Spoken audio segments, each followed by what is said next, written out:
Bismillahirrahmanirrahim. Assalamualaikum warahmatullahi wabarakatuh. Alhamdulillah. Alhamdulillahilladzi ja'ala fi sirril azman ibratan lil muslimin. Wassalatu wassalamu ala asyrafil anbiya'i wal mursalin wa ala alihi wa ashabihi ومن تبعهم بإحسان إلى يوم الدين. أما بعد فيا أيها المسلمون رحمكم الله. Kaum muslimin dan muslimat, jemaah masjid raya yang dirahmati Allah, tanpa terasa kita sudah berada di tahun baru Hijriah. Beda dengan tahun baru Masehi, biasanya dirayakan secara besar-besaran, pesta kembang api, mercon dan lain sebagainya. Tapi tahun baru Islam sepertinya ya ada juga yang pengajian-pengajian tapi tidak sesemarak ketika penyambutan tahun baru Masehi. Ya. Memang tidak ada perintah Rasulullah SAW. Tidak ada Al-Quran memerintahkan untuk merayakan. Tapi Rabitah Al-Alam Al-Islami itu pernah menganjurkan ketika Masjid Aqsa dibakar oleh orang Yahudi. Ya, ketika itulah dianjurkan agar umat Islam mengenang kembali peristiwa hijrah Rasulullah SAW untuk menumbuhkan semangat persatuan di tengah-tengah umat Islam menghadapi berbagai upaya yang ingin menghancurkan Islam dan umat Islam. Begitu pula pada saat umat Islam mengalami pembantaian di mana-mana pada abad pertengahan, muncullah ketika itu tokoh Salahuddin Al-Ayyubi, ya, yang kemudian menganjurkan kepada umat untuk membaca sejarah perjuangan Rasulullah SAW. Jadi tidak ada salahnya kita tidak menganggapnya sebagai suatu ibadah. Perayaan-perayaan ini adalah untuk supaya kita bisa mengkaji ulang riwayat perjuangan Rasulullah SAW. Ternyata untuk mendapatkan kejayaan, mendapatkan kemenangan, mendapatkan kebahagiaan tidak gampang, harus melalui perjuangan. Kita untuk merdeka saja beratus-ratus tahun kita dijajah bergantian, ya, Belanda, Inggris, Jepang, Portugis, ya. Jadi macam-macam. Andai kata kita tidak berjuang, andai kata nenek kita, pejuang-pejuang terdahulu tidak mengorbankan harta bahkan jiwanya sekaligus, mungkin kita tidak menikmati kemerdekaan seperti ini. Kita bisa bayangkan bagaimana penderitaan rakyat Palestina sekarang. Sampai sekarang mereka belum mendapat pengakuan sebagai negara yang berdaulat. Padahal tokohnya sudah beberapa yang meninggal dunia. Seperti Yasir Arafat dan lain-lain. Ditambah lagi sekarang bukan hanya Palestina, dunia Arab sedang gontok-gontokan. Sepertinya tidak ada jalan penyelesaian. So masing-masing keras kepala, masing-masing mencari jalan keluar, bukan melalui Quran dan hadis, tapi melalui Amerika dan Rusia. Ini tentunya seperti di Suriah sampai sekarang, hanya beberapa hari saja berhenti gencatan senjata. Ya, di waktu Idul Adha tidak sampai seminggu, kemudian setelah itu kembali serangan udara dari pesawat Rusia menghantam rumah-rumah sakit. Jadi bukan hanya tempat-tempat pejuang, tapi rumah sakit juga diserang. Jadi memang ya, nafsu saling membunuh terjadi di sana. Presidennya juga tidak mau turun tahta. Apapun dia akan lakukan demi mempertahankan kekuasaan. Inilah yang terjadi. Oleh karena itu kita sebagai umat Islam, di saat-saat kita berada di awal tahun baru, ya, di perhitungan tahun baru Islam itu dimulai bulan Muharram. Bulan satunya itu bulan Muharram. Padahal hijrah bukan satu Muharram. Jadi jangan kita salah sangka, ya, salah persepsi. Kita bilang satu Rasulullah hijrah itu pada bulan Muharram. Tidak. Hijrahnya pada bulan Rabiul Awal. Hanya yang dijadikan tahun pertama, tahun di mana Rasulullah SAW melaksanakan hijrah. Jadi tahun 1, ya. Jadi perhitungan tahun itu bulan satunya bulan Muharram, tapi bukan bulan Muharram itu hijrahnya Rasul. Kemudian kalau kita lihat sejarah, ya, kita baca sejarah. Rasulullah SAW pada masa hidupnya belum ada perhitungan tahun, belum ada tahun Hijriah. Tahun-tahun pada waktu itu ya berdasarkan ya, apa peristiwa yang terjadi pada tahun itu. Makanya ada disebut Amul Fil, tahun gajah. Maksudnya tahun gajah adalah tahun di mana pasukannya Abraha dari ya di bawah komando raja dari Ethiopia itu menyerbu Ka'bah, menyerbu Mekah, ingin meruntuhkan Ka'bah. Ya. Nah, tapi berhasil digagalkan oleh burung ababil. Ya. Itu diabadikan dalam Al-Quran. Alam kaifa qala rabbuka bi ashabil fil alam yaj'al kaidahum fi tadlil wa arsala alaihim tayran ababil tarmihim bi hijaratin min sijil faj'alahum ka'asfin ma'kul. Itu mereka dihancurkan oleh Allah Subhanahu wa taala.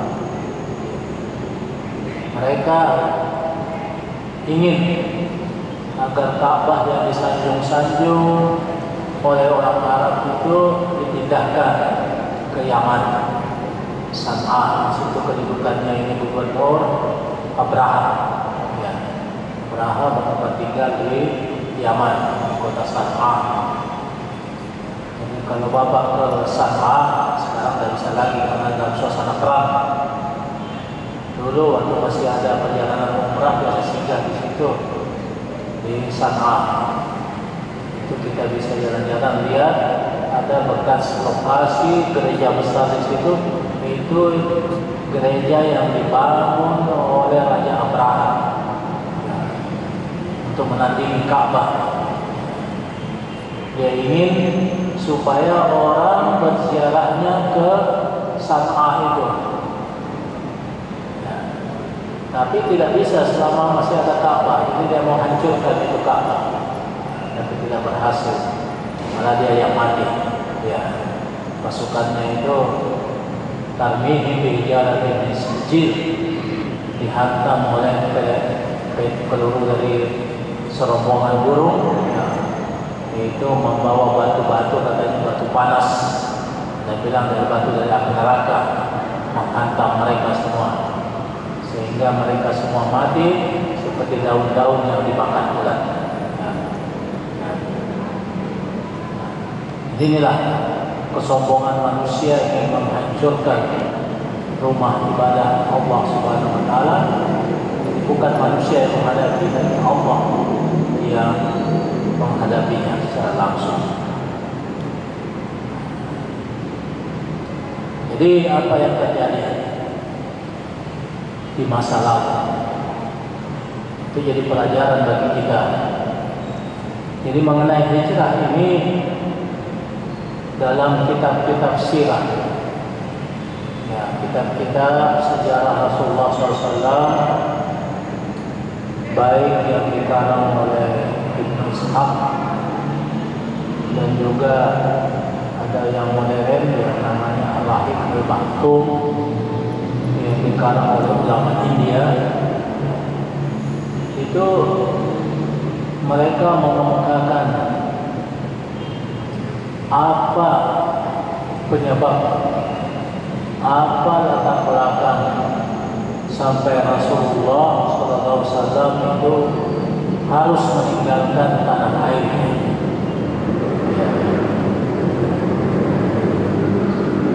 Ini disebutkan oleh Ibnu Ishaq. Qala Ibnu Ishaq, "Tahaddatsani man la tahimu min ashabina." Jadi kata Ibnu Ishaq, saya diinformasikan oleh salah seorang sahabat kami yang kami tidak tuduh bahwa dia suka berbohong. Ya. Jadi maksudnya dia menerima informasi dari orang yang dapat dipercaya. Jadi begitulah riwayat-riwayat, termasuk hadis-hadis. Kehati-hatian para perawi dulu, mereka tidak langsung menerima berita-berita. Beda dengan kita sekarang, siapa saja bawa berita terima. Tidak dicek dulu bagaimana keadaan orang ini, apakah orangnya itu jujur, apakah ini orang baik-baik, atau orang ini suka mengadu domba. Karena Ibnu Ishaq tentang man la tahim, ya, min ashabina, ya, katanya dia mendapatkan informasi an Abdullah bin Abi Mujahid bin Jabal Abil Hajjaj wa ghairihi mimman la tahim. Dia sebutkan dan yang lain-lain dari orang yang tidak saya tuduh. An Abdullah bin Abbas. Ini sumber tangan pertama dari Abdullah bin Abbas. Ini sahabat Nabi Ibnu Abbas radhiyallahu anhu. Qala. Ini kata Ibnu Abbas, lamma ajma'u lidzalik watta'ilu ayadkhulu fi darin nadwa liyatashawaru fiha fi amri Rasulullah sallallahu alaihi wasallam Quduwan fil yaumil ladzi ta'idu lahu wa kana dzalika al-yaum yusamma yaumuz zahmah.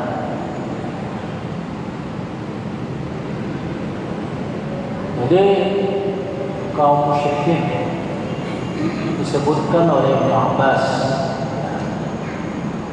mereka itu melihat situasi di Mekah, bahasa kita tidak kondusif lagi karena banyaknya orang yang masuk Islam. Nah, mereka mau supaya ini gerakan Islam ini dihentikan.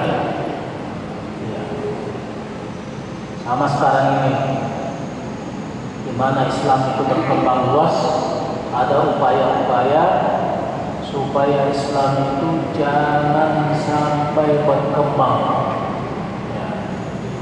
Ada di Eropa sekarang ini, di Amerika, Islam sudah tersebar. Nah, muncullah banyak upaya-upaya untuk menghalangi, termasuk membuat isu bahwa Islam itu teroris, Islam itu pembunuh. Ya. Tapi kemudian kita mendapat pernyataan dari Presiden Obama. Ya. Ya, ini orang yang objektif. Dia mengatakan Islam itu adalah agama perdamaian. Jadi jangan kita melihat segelintir orang. Ya. Kalau ada orang-orang Islam yang suka membunuh, langsung dituduh bahwa agama dari Islam yang mengajarkan pembunuhan. Nah, sama halnya bukan hanya di kalangan Islam, di kalangan penganut agama lain juga begitu. Kalau kita katakan ya orang-orang Kristen yang pembunuh, ya coba kita baca sejarah bagaimana peranan yang hebat antara kaum Katolik dan Protestan saling bantai. Orang Katolik memaksa orang untuk, ya orang-orang Protestan dianggap sudah menyimpang, dilakukan pembunuhan di mana-mana, paksa. Ya. Jadi yang tidak mau Katolik, ya, termasuk di Mesir, ya, waktu ya Kristen berkuasa, bagaimana mereka membantai orang-orang Islam yang ada di Yerusalem. Tapi sebaliknya ketika Islam berkuasa, orang-orang Islam, orang-orang Kristen diberi pilihan, mau tinggal di naungan Islam atau mau tinggalkan daerah ini, silakan. Tapi mereka waktu mereka berkuasa, seperti terjadi waktu Spanyol, ya Andalusia, itu sekitar 700 tahun di bawah kekuasaan umat Islam. Tapi begitu umat Islam mulai terpecah-pecah, disebutkan terpecahnya menjadi muluk tawahid, ya, kerajaan-kerajaan kecil. Jadi banyak kerajaan-kerajaan Islam. Jadi mereka itu bisa diadu domba. Ya, seperti sekarang negara-negara Arab banyak bisa diadu domba. Jadi itulah politik Barat. Kita juga dulu bagaimana Sultan Nasruddin ya melawan orang Bone, melawan orang di Maluku sana, di Banten, Sultan Ageng, ya dia melawan Belanda. Belanda membantu anaknya Sultan Haji memerangi bapaknya. Itulah politik Belanda. Ya. Jadi politik penjajah itu berlaku sampai sekarang. Nah, jadi ini disebutkan karena mereka melihat situasi banyaknya ini orang-orang yang pergi, ya, orang-orang yang masuk Islam, ya, kemudian di antara mereka banyak yang karena mendapatkan perlakuan di daerah, banyak yang meninggalkan kota Mekah, ya, hijrah. Nabi sendiri tidak hijrah, hanya Nabi memerintahkan kalau Anda mendapatkan perlakuan, kezaliman, penyiksaan, bahkan upaya pembunuhan dan dipaksa untuk pindah agama, carilah tempat, ya, di mana Anda mendapatkan keamanan. Kebetulan tempat yang aman itu menurut sejarah disebutkan ya, pertama-tama di Ethiopia. Ya. Nah, itu kalau dulu dibaca itu Habsyah, Abyssinia.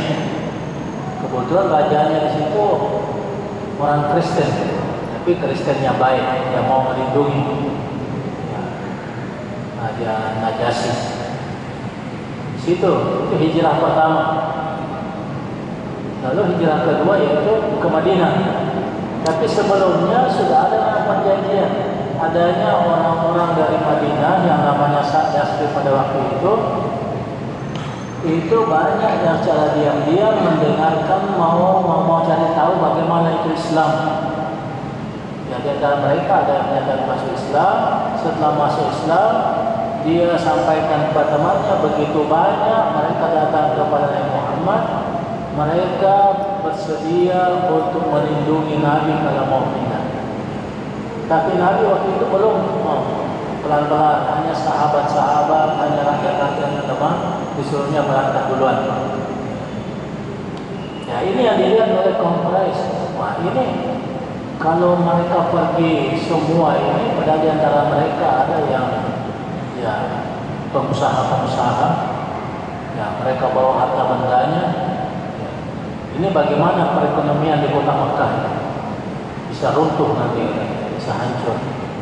Jadi mereka mau halangi, ya, mereka mau halangi, dan juga kemudian mereka berencana apa yang kita lakukan terhadap tokohnya sebagai pembawa agama baru. Nah, mereka sebutkan ya bahwa Islam itu ya agama yang bertentangan dengan agama nenek moyang mereka. Lalu nah ini disebutkan lamma ajma'u bidzalik. Lalu mereka sepakat. Mereka berkumpul di satu gedung namanya Darun Nadwah. Kalau orang kalau dalam kitab Ar-Rahiq Al-Mahtum ini disebutkan Darun Nadwah ini parlemen Quraisy, parlemennya orang Quraisy. Nah, ini dia bahasa modern kan. Jadi Darun Nadwah itu parlemennya orang Quraisy, tempat mereka mengadakan sidang. Ya, ini disebutkan lamma al-musyrikun anna ashab Rasulullah SAW qad tajahhazu wa kharaju wa hamalu wa saqu ad-darari wal atfal wal amwal ila al-Aws wal Khazraj asabahum al-ka'abah wal huzn wa sawarahum al-qalaq wal ham بشكل لم يسبق له مثيل فقد تجسد أمامهم خطر حقيقي عظيم أخذ يهدد كيانهم البدني والاقتصادي. Jadi ketika orang musyrik melihat bahwa banyak di antara sahabat Rasul yang sudah keluar meninggalkan Mekah, mereka membawa anak-anaknya, mereka membawa harta. Dibawa kemana? Kepada penduduk Madinah yang terdiri dari suku Aus dan Khazraj. Disitulah mereka merasa sedih, merasa gundah yang belum pernah mereka alami sebelumnya. Mereka menganggap ini bahaya besar, mengancam eksistensi mereka. Mengancam apa? Mengancam kepercayaan berhala mereka Al-Basri. Bahaya kalau mereka ke sana semua, mereka bersatu dapat bantuan dari penduduk Madinah, kita bisa diserang. Jadi bisa hancur kepercayaan dan bisa hancur perekonomian. Apa yang mereka khawatirkan? Faqad kanu ya'lamun ma fi shakhsiyati Muhammad sallallahu alaihi wasallam min ghayati quwwati ta'sir ma qamalil qiyada wal irsyad. Lalu yang dia lihat lagi pada sosok Nabi Muhammad, yang mereka khawatir kalau sampai Nabi Muhammad juga ikut hijrah, ini bahaya. So mereka mengetahui bagaimana besarnya pengaruh Nabi Muhammad. Dia bisa mempengaruhi orang banyak. Bayangkan sejak remaja saja dia sudah digelar sebagai As-Sadiq Al-Amin. Dan juga dia punya jiwa kepemimpinan. Ini tidak boleh terjadi. Nabi Muhammad tidak boleh sampai lolos. Lalu juga selain Nabi Muhammad, mereka lihat bagaimana keteguhan iman para sahabat. Wa ma fi ashabi min al-azimah wal istiqamah wal fida fi sabilillah. Ini yang luar biasa. Bagaimana sahabatnya ini punya azimah tekad yang kuat, istiqamah, konsistensi, wal fida, dan mau membela, tidak mau berjuang demi membela Rasulullah. Ini biasa memang. Kalau ada pemimpin yang berwibawa, banyak orang yang bersedia mati untuk itu. Ya, seperti contoh sekarang. Ya, tapi kita tahu apakah pemimpin ini pemimpin yang benar. Nah, ini akan diuji di pengadilan. Mudah-mudahan tidak ada di sini santrinya, Maha Guru Kanjeng, taat pribadi. Katanya 40.000 pengikutnya di seluruh Indonesia. Di sini ada sekitar ribuan. Bayangkan namanya pengikut itu mau saja menyimpan uangnya sampai miliaran. Jadi apa yang diperlihatkan itu bukan uang palsu. Jadi memang uang dari pengikut-pengikutnya yang ada, yang fanatik, yang dia bilang kalau menyimpan ini nanti akan digandakan, ini jadi triliun. Tapi katanya jangan cepat-cepat, ya tunggu setahun, 2 tahun, 3 tahun. Hanya terbongkar sekarang. Sampai ini sekarang ya ada intelektual yang mau jadi pembelanya. Kalau Rasulullah ya wajar dibela. Tapi ini macam ini apa? Kita lihat bagaimana apa pengacaranya, ini pengacara yang hebat atau polisi yang salah. Ya. Tapi di satu sisi kalau kita menggunakan logika dan otak, ya, bisakah orang memperbanyak uang dengan cara bagaimana? Dengan cara sihir. Kalau sihir ya tidak dibenarkan dalam Islam. Sihir itu memang pekerjaan setan. Ya, setan memang bisa merubah batu disebut emas. Dia mau. Nabi Muhammad sendiri pernah ditawari oleh malaikat, kalau kamu mau ya Rasulullah, ini gunung-gunung di sekitar Makkah jadikan emas. Ya, saya Muhammad bukan orang yang lomba, orang yang tamak. La ya Rabb, tidak. Muhammad tidak mau. Nabi kita malah pernah mengatakan, "Lau kana ibnu Adam wadiyani min zahab, labtagha thalithan."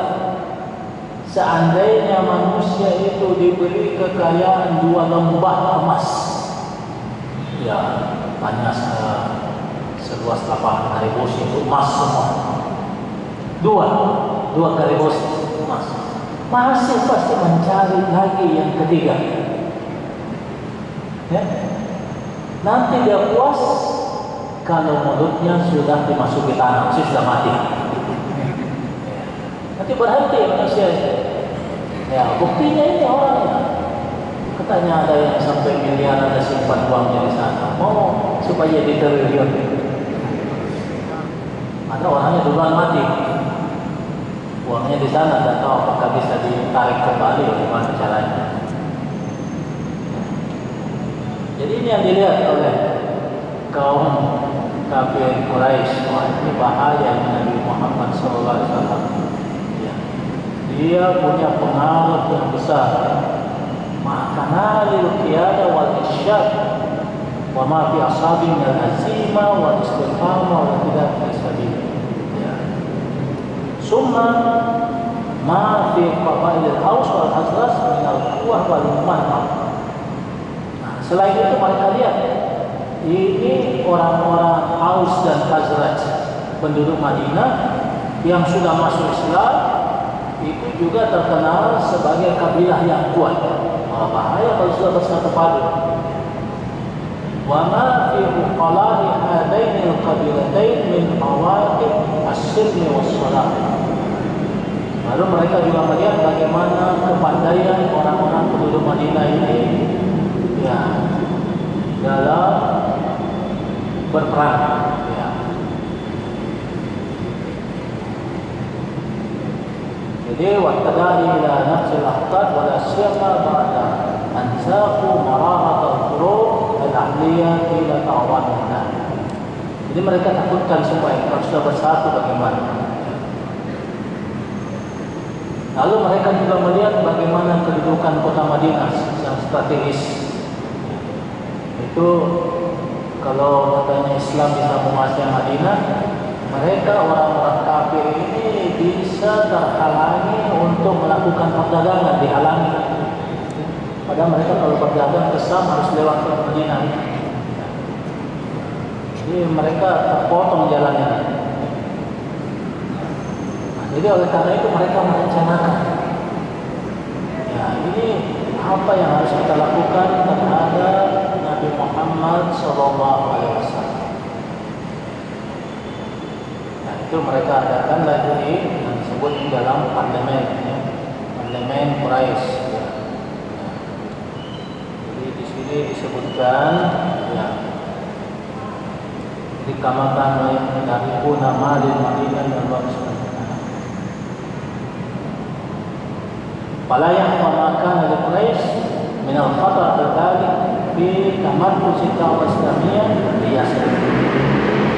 Jadi orang Quraisy merasakan itu bahaya besar kalau dakwah Islam itu bermarkas di Yasrib. Ya. Lalu orang-orang Yasrib dengan Islam yang datang ke sana itu bersatu. Sya'ral musyrikun ditaqim al-khatar alladhi kana yuhaddidu biyanahu, dan terancam eksistensi kita. Fasaru yab'asuna an anjahni wasail lidati al-khatar. Lalu mereka bermusyawarah bagaimana menghadapi bahaya macam ini. Jadi caranya katanya harus lihat. Nah, kita harus bagaimana melenyapkan hamilun liwa'i da'wah Islam. Nah, jadi pada hari Kamis tanggal 26 Syawal, ya, tahun 14 Nubuwah. Ya, tadi itu tahun berapa tahun Hijriah yang disebutkan tahun kenabian. Jadi tanggal 14 kenabian maksudnya tahun ke-14 setelah Rasulullah dilantik. Ya. Bertepatan 12 September 632 Masehi. Ya, inilah mereka mengadakan pertemuan, ya. Jadi ba'da syahrain wa nisfan min bai'atil Aqabah al-Kubra. Jadi mengadakan di dalam Nawa parlemen, ya, di situ yang berkumpul di sana tokoh-tokohnya, di antaranya itu Abu Jahal, Jubair bin Mut'im, Muhaimah dan lain sebagainya. Terasanya walamma ja'a ila al-naqwa asbal mi'ad ya'tarada iblis bi haidi syai'in jalil. Ya. Jadi waktu tokoh-tokoh ini berkumpul, ya, ada iblis datang. Iblis bisa merubah dirinya, ya, sebagai seorang tua. Ya, jadi hati-hati kalau lihat orang tua, ya, tengah-tengah jangan yang iblis. Ya, saya ingin jadi, ya. Dia sampai-sampai bertanya siapa itu orang dari mana Syekh. Nah, ada yang bilang katanya Syekhun min ahli Najd, katanya orang tua dari Najd. Ya. Dia katanya dengar bahwa kalian akan mengadakan pertemuan, dia juga ingin tahu apa isi pembicaraan. Nah, jadi disilahkan masuk. Nah, jadi kemudian ya tentu kita tahu bagaimana dalam rencana itu. Ya, ada tiga opsi. Ya. Ada yang bilang bagaimana kalau kita tangkap saja dia, ya, dipenjarakan. Nah, kalau dipenjarakan bahaya.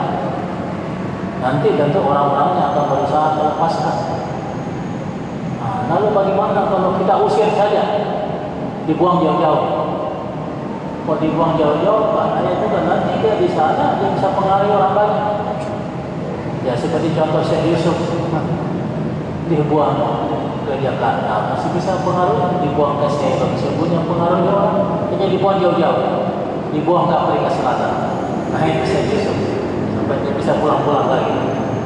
Ya, Nabi Muhammad dia mereka bilang, kita buang saja. Ada bilang, tidak bisa. Nah, lalu ini ada si Syekh yang iblis ini yang bilang, bagaimana? Kita bunuh saja. Nah, dia bilang, wah bagus kalau dibunuh. Tapi bagaimana kalau dibunuh? Tentu nanti kaum keluarganya menuntut balas. Dan tidak, kita ambilkan seorang pemuda dari setiap suku bangsa di sini. Jadi kalau dia mau menuntut balas, apa dia sanggup akan ya menghadapi suku-suku yang banyak? Wah, ini bagus katanya pendapatnya. Ya. Nah itu yang diterima. Nah, itu rencana mereka. Tapi apa yang kita lihat dalam sejarah tidak berhasil. Wa makaru wa makarallah wallahu khairul makirin. Jadi karena Rasulullah SAW dilindungi Allah Subhanahu Wa Taala, usaha mereka tidak berhasil. Nah, jadi inilah yang dijadikan oleh Umar bin Khattab. Kenapa hijrah Rasul itu dijadikan sebagai tahun pertama? Alasannya, andai kata hijrah tidak berhasil dan Rasulullah terbunuh, Islam ya tidak ada di muka bumi. Tapi karena berhasil, akhirnya Islam tersebar kemana-mana sampai sekarang ini. Ya, sudah lebih 1 miliar, mungkin sudah 1,5 miliar. Kita sekarang yang kedua ya, dari Katolik. Sebenarnya Kristen kan terbagi dua, ada Katolik dan Protestan. Kalau dibandingkan Protestan kita lebih banyak. Jadi mudah-mudahan kita ya dalam suasana ini ya kita juga selain memperingati ya kita bisa hijrah dari hal-hal yang tidak baik. Ya. Jadi yang dimaksud hijrah itu hijrah dari yaitu meninggalkan larangan Allah menuju yang diperintahkan oleh Allah Subhanahu Wa Taala. Mudah-mudahan ada manfaatnya dan Allah yang bermain. Wassalamualaikum warahmatullahi wabarakatuh.